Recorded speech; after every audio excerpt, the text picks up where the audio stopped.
नवल नवल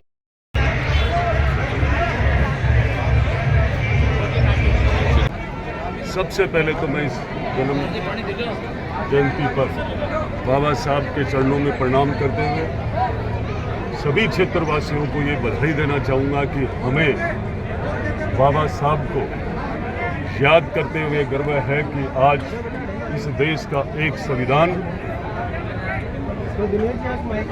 कड़ी मेहनत के बाद 60 देशों के संविधान का अध्ययन करने के बाद खूब कड़ी मेहनत करने के बाद हमारा ये सबसे पहले संक्षिप्त एक संविधान लिखा गया था। 1950 को लागू हुआ। उस संविधान ने हमें जो आज़ादी दी है, उस संविधान में जो हमें इस भारतवर्ष के अंदर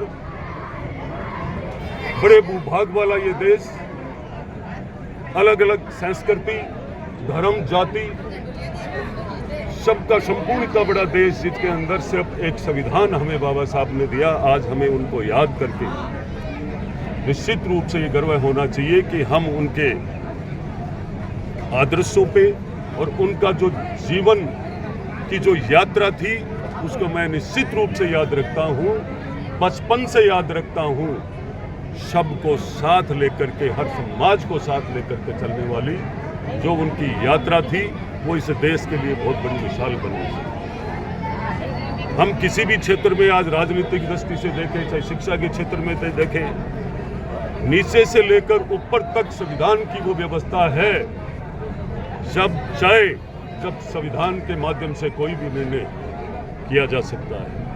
आज इस देश के लोकप्रिय प्रधानमंत्री जी ने जब 2014 से लेकर आज 2025 तक जो भी कार्य किए हैं, वो संविधान को लेकर के, संविधान के माध्यम से किए हैं। और 70 साल पहले जिस संविधान की आवश्यकता हुई थी, वही संविधान आज भी उतना ही जरूरी है हमारे देश को, हम सबको। आप देखिए, अमेरिका जैसे बहुत बड़े मजबूत देश की स्थिति ये है कि उसमें भी दो संविधान है।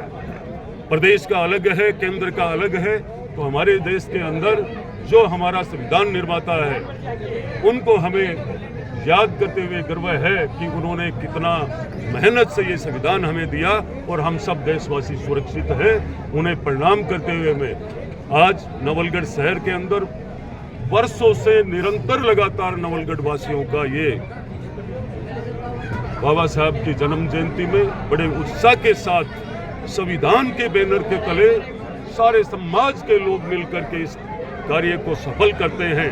मैं उन सब का भी बहुत बहुत धन्यवाद करता हूं। साथ ही ये सारा का सारा जीवन हमें एकजुट रहकर हर समाज को और इस संविधान के झंडे के नीचे रह करके हमें क्षेत्र का विकास करना चाहिए, हर समाज को साथ लेकर के चलना चाहिए। इसी के साथ मैं आप सबका धन्यवाद करते हुए जय भीम, जय भारत।